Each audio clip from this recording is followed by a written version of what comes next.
Today's rant, prophets.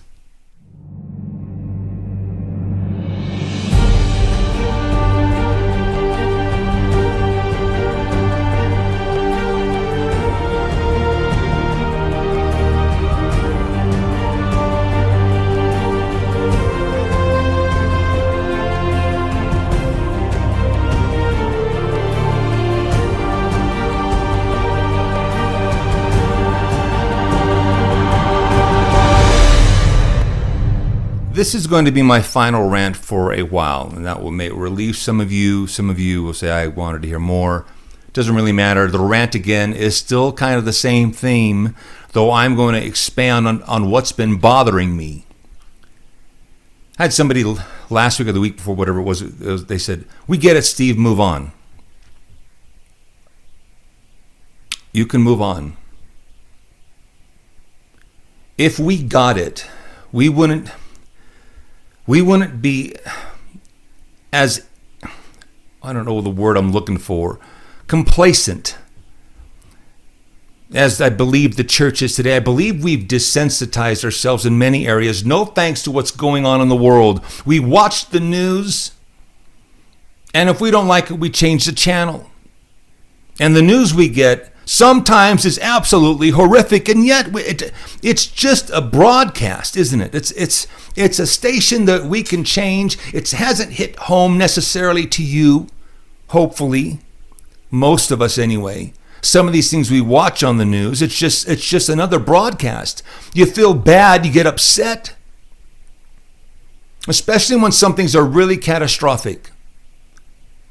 I was telling somebody here recently, I told what I've been feeling over the last week. I've been trying to liken what am I feeling and why is it burdening me so bad?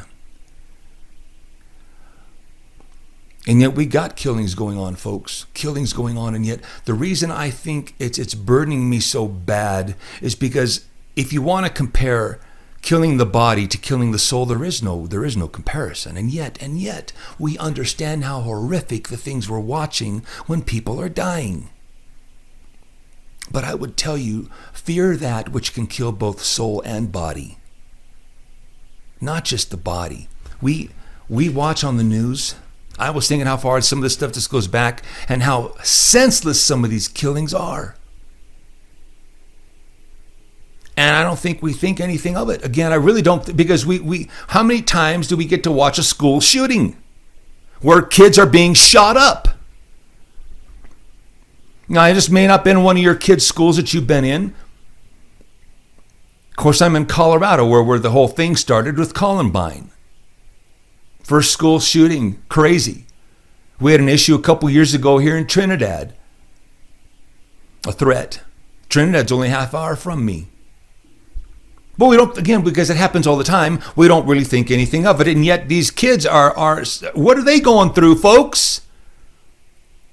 When we have to endure drills, just in case a shooter, you have to worry about having an armed guard on your school. One year, I believe it was Sandy Hook, that same year, people just went to watch Batman, and a dude looking like he was the Joker came in there and wanted to start shooting people up in the movie theater. We don't think anything of it, though. And yet, you just want to go to the theater, folks. You want to go to a shopping mall maybe, and you just want to go shopping, and you got some stupid idiot that goes through there he's killing people. Senseless murders. Fast food joints. Doesn't matter where you go. You go watch a concert in Vegas, and you may have a guy knock out the windows and shoot into the crowd. You may want to go to a bar where 50 people will die in one night. You may want to worship God in a church service. Who knows?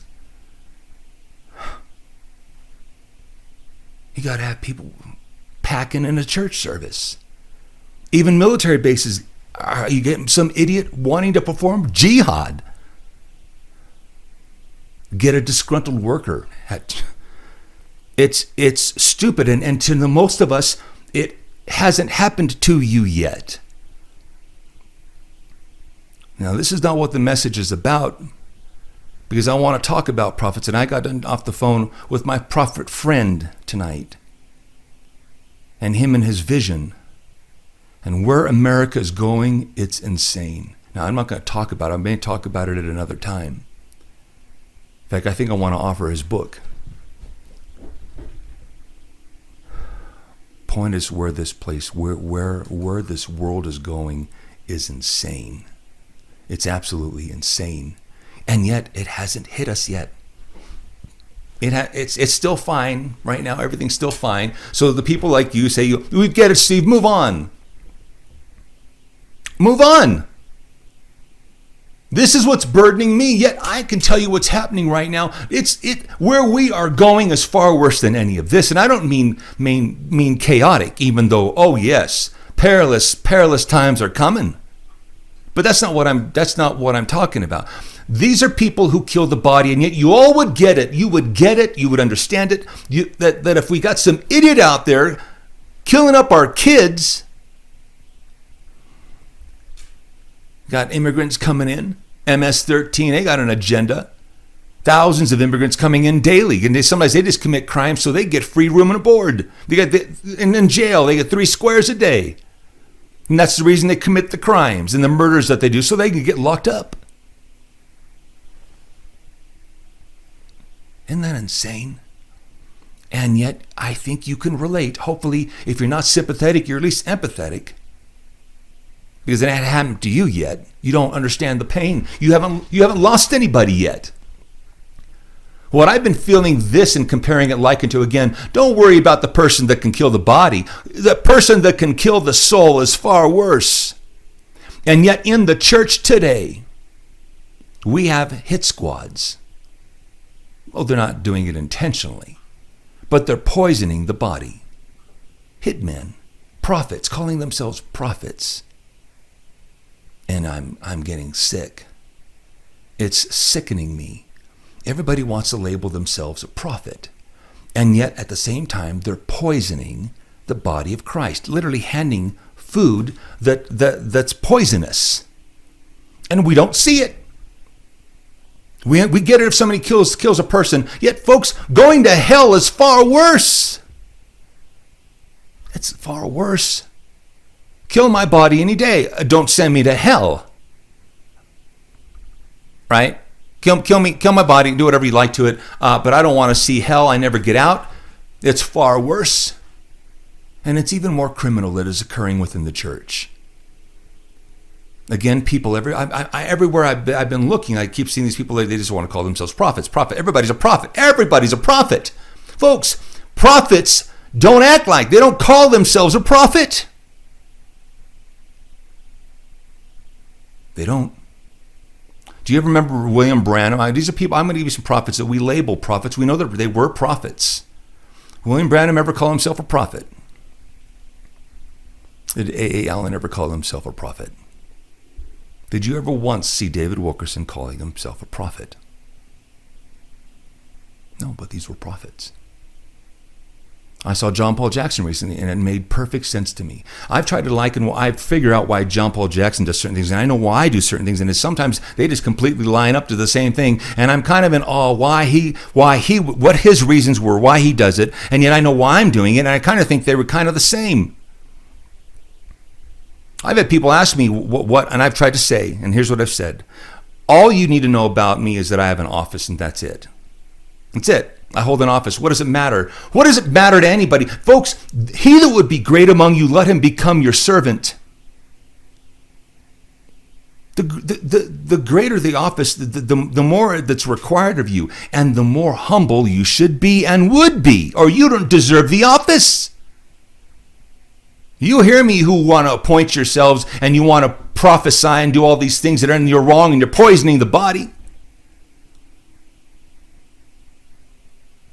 Where do you get off calling yourself a prophet? Why would you even want to say that? I saw, again, like I started to say, John Paul Jackson said the same thing. In fact, he didn't believe, I told somebody on the phone here recently the way I felt about myself. Concerning prophetic ministry, I think God is saying way more than we want him to say. But he's not saying nearly everything that we say he's saying. And I think we're entering into a time frame where God is going to judge the words of the prophets very clearly. Now, saying that, I actually have to tell you, because people have accused me, I don't think I'm a prophet. And I'm not saying that to be humble. I'm saying that to be clean before God. Prophets, I reserve the word prophet for a much higher level of gifting than we see today. Much higher level of gifting. I think I prophesy periodically. I think God shows me things, absolutely. I'm not denying that. But that doesn't make me a prophet. It just simply makes me a revelatory gifted person. And if God doesn't speak, then I don't hear. If God doesn't show, then I don't see. If God doesn't tell, then I don't know. So I'm only as knowledgeable as he lets me be. Now, was John Paul Jackson a prophet? If there was ever a prophet, John Paul Jackson was. In fact, he's the only prophet I've ever seen actually have years assigned to these end times. Everybody else knew they were soon, and in fact, everybody else tried to put time frames on them. David Wilkerson did the same thing. A. Allen, William Branham, they all did kind of the same thing, and it all felt imminent to them. John Paul Jackson had years assigned to it. He knew when the years were. He's the only prophet I've ever seen that ever, and yet the man was a prophet, but he didn't want to be called a prophet. Some people say, well, you need to call me Prophet John Paul. Don't ever call me that. I go on TV and every time, and I won't go into the channels, but most of the channels, Daystar's learned not to do this.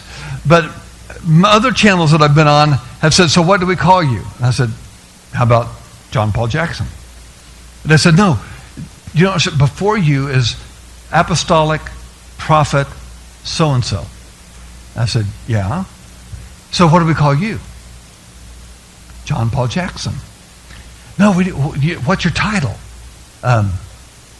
John Paul Jackson. Well, we've got to call you something. Well, should we call you prophet? No. Well, what do we call you? How about author? I'm an author. That's something I do. I write books. How about an author?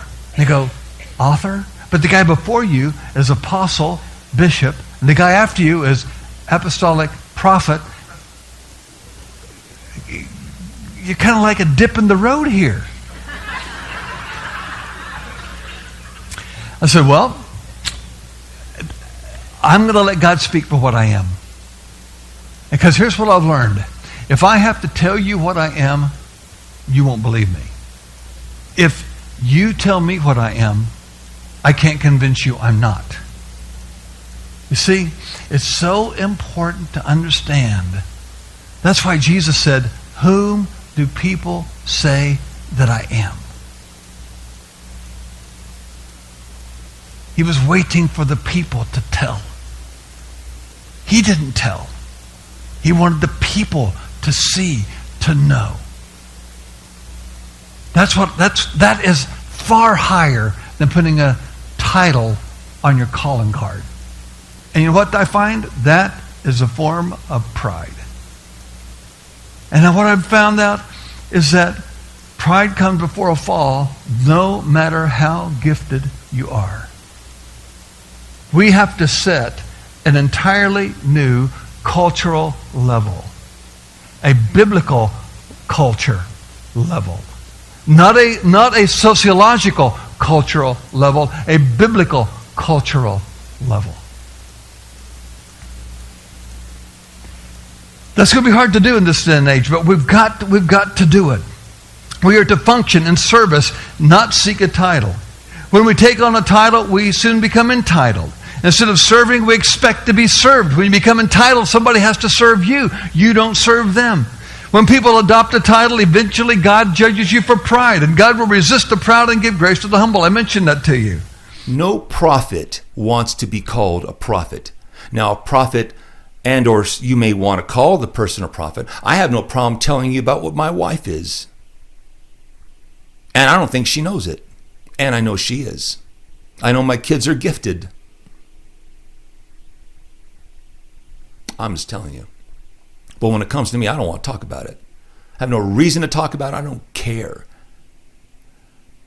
What would that make me?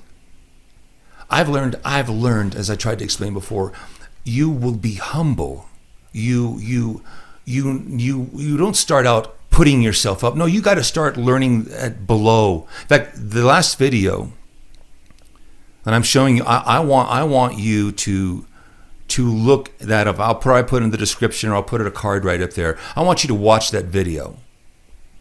John Paul Jackson gives a lot of secrets as to what a prophet will go through and what they'll experience, and there's some good nuggets in there. But there's only a few prophets out there, folks. And like I said, my friend I got off the phone with, he's a prophet, and he has seen the end. He's caught out of his body up there in heaven for 3.5 hours. And what he saw will rock your world. But he don't run around calling himself a prophet. I'll call him a prophet.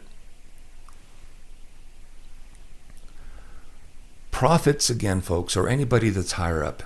You look at the Apostle Paul. What did Paul say? Probably one of the greatest apostle there ever was. Probably a second would have been John.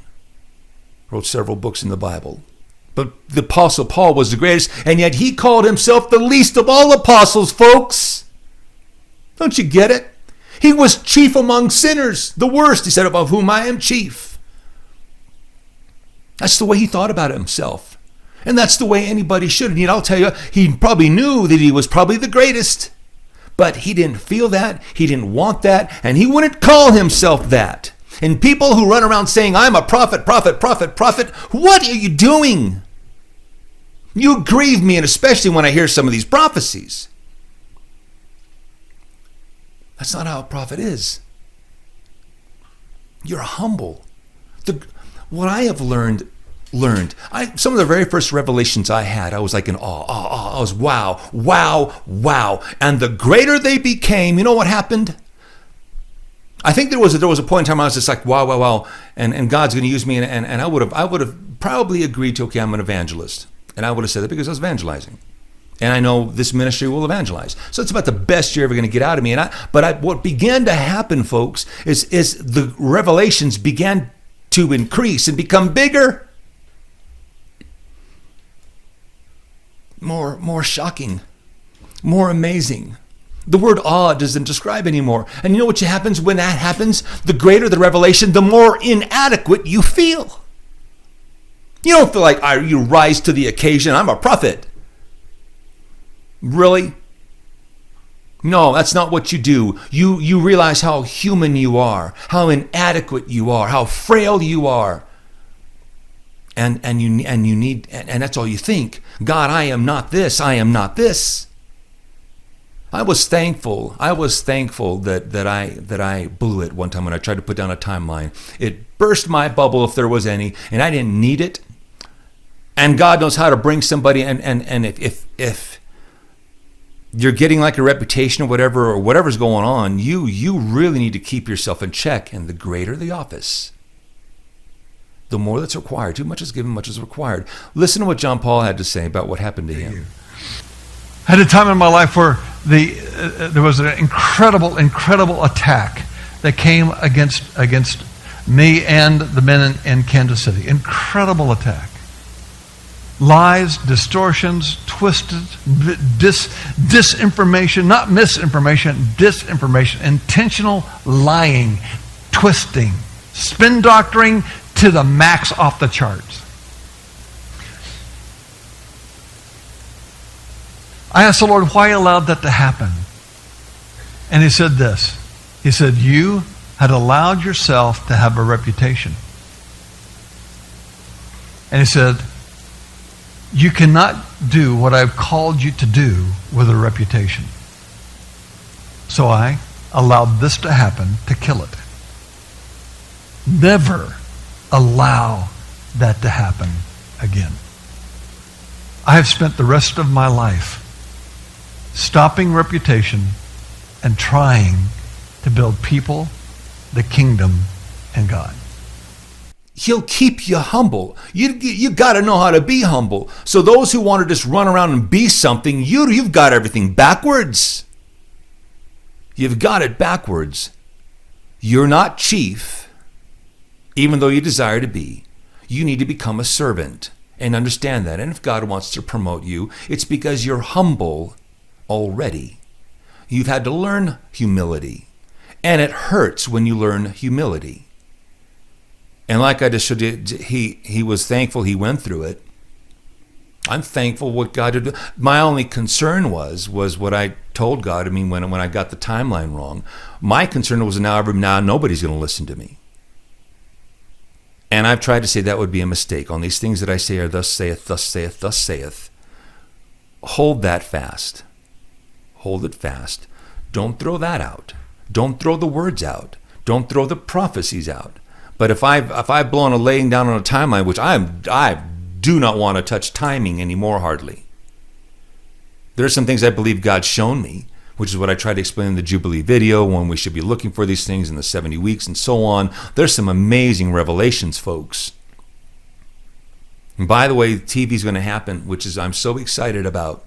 Kind of sidestepping a little bit, I'm going to tell you, these people are going to find out that they are literally poisoning the body of Christ. When you get to hear the graph in 10 minutes time of the first broadcast we're going to be on, we're going to be rotating through the stations. God TV, the Word Network, Impact. And you get to hear that, you get to see the timeline in the trumpets. You get to realize the trumpets have not been going on since World War I. You get to realize, well, the 7-year period really is seen elsewhere other than in Daniel. You get to see it in Revelation too. You get to understand that there's no chronology that everybody's been saying. In half-hour science, you're going to get to see why there's riots. This is going to shake the church world, folks. Where the earthquake is, the timeline of the earthquake, it's all going to be, I'm so excited. The 70 weeks, what's been held from the church, this 490-year nonsense, you're going to get to see why. You guys are going to want to see, I'm probably going to put the broadcast up here, just so you guys can see it. You've heard these revelations, though. It's not new, but it's new to everybody else. Why the 483 years are not 483, why the 7 and the 62 are separated? Because they're different types of weeks. God would have just said 69. No, they're different types of weeks. And you got to you know all this, but they don't. It's going to rock the church world, folks, and I'm so dying to get this out. Because what I've been trying to say, the death that's going to come because of the false teachers and false prophets run around calling themselves prophets and teachers, which makes me I'm sick of it. It sickens me. We're being fed poison that's going to kill the soul. Everybody's going to be looking for the Antichrist. No thanks to preachers saying it's going to happen. That's the way it happens. And yet they don't even see what it says in 2 Thessalonians. The restrainers holding back the revealing of the Antichrist. Not piecing it together. Everybody's looking for it, and you're going to have people that are believers and non-believers. And one person, again, I talked to him on the phone here recently, how he was going to use these prophecies to show that there's a God. And that's how prophecy really can be used. That's what it's intended to be used for, to verify, thus saith the Lord, and all of a sudden you see it happen. And yet the prophecies that are going to be given and are being given aren't going to happen. How do you ring in the unbeliever then? How do you ring? You could have been able to bring them in, but now you can't because you can't even show the prophecies that we've been given. How they're going to happen, they're not even going to happen. The Antichrist is going to set himself up in the temple of God, showing himself there is God, and yet it's a whole misunderstood scripture, folks. You guys really need to get my book. There's not even going to be a Jewish temple. I don't get it. And yet some of you can't handle this. You can't handle it because no thanks to mainstream, and yet this is going to be the very cause.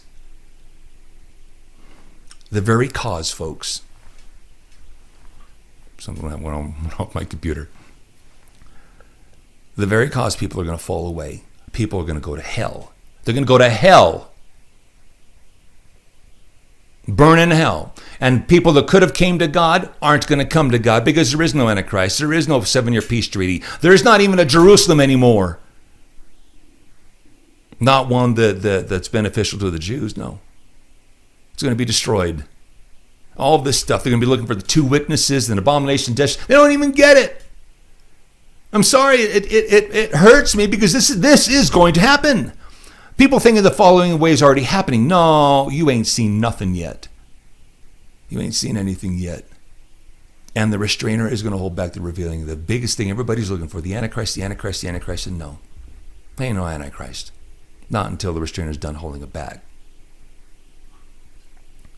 I know some of you just don't understand some of these things, but you know what? I've seeded you. If you haven't get the book, you really need to get the book. I'm not trying to sell. I'm just trying to say you need to get the book to understand some of these things that I don't talk about here. I only go so far. I get to listen to some of you, which is beautiful. Many of you have got the book. Very thankful. In fact, I've noticed one thing. Some of your stories are amazing to listen to. And I've noticed how there was like a theme that I would call, even though I could sit and tell you your individual stories are all different, I saw God in all of them. All unique, but all one theme. You had been praying for God to lead you to truth. God, show me truth. You'd see contradictions and things and prophecies fail and all this stuff, and you got sick of it, many of you. And which also tells me, because these people I've talked with or an email and that kind of thing, it tells me that there's many of you you don't even talk to me. You don't tell me this, and so I know there's more. And all it does is excite me. And many of you are excited because you finally knew, you finally are. I mean, it wasn't God throwing you a curveball. You know, that you wound up at this channel and God says, hey, if you think you were confused before, wait till I send you to Steve Cochran. You know, I'll really confuse you then. No, this was your answer to prayer. And many, many, many of you know that. That's why you'd give me the testimonies. It's funny. And it's a blessing. Now, I want to tell you, I keep trying to tell you each week, I don't think I'm going to be here the next week. It's becoming more and more overwhelming to me. A show's going to take about 2 to 3 weeks. I got to make 4 of them, folks. Just one show to take. There's so much involved, I never would have known. But that's the way it goes. I will try to give you videos, but I may not. I may be gone a while. If it comes to the point where I'm just gone and you guys don't see me anymore, I will have at least one video to tell you this, okay? I'll try to warn you. But I wanted you guys to catch the burden. We have hit squads out there poisoning the church unintentionally, calling themselves prophets, and I don't know of any prophet that would call him or herself a prophet. I don't. That doesn't make sense to me. And yet everybody wants to be one. And I don't know of any except a couple. I told you a little handful. Only a couple people that are alive today. And I have my reasons. I was going to do a video on a person that everybody labels a prophet, but I think I've changed my mind on all this. I just want to warn you guys. Prophets don't have big heads. People who hold an office don't have big heads. Or God will knock you down real quick. Now, you may have been called to do something. You may even hold an office. But the people I see right now that are calling themselves prophets or getting off into the prophetic aren't prophets. They've went off into left field because the pulse of the church says to go there, and they've decided to go there too. And they're simply repeating what other people have said, and it's all poisonous, and it's from hell. And these are false teachings and false prophets. Keep us in prayer. Please keep my family in prayer over the next month. Okay, guys? I really, really need it. And it's not just because I'm going to be so busy. There are attacks, okay? Satan wants to attack. And it's right now, everything's perfect in my house. But I know Satan doesn't want this to get out. So I ask you to keep us in prayer. Look for more to come. I'll try to get you the show when it's done. Until then, take care and God bless.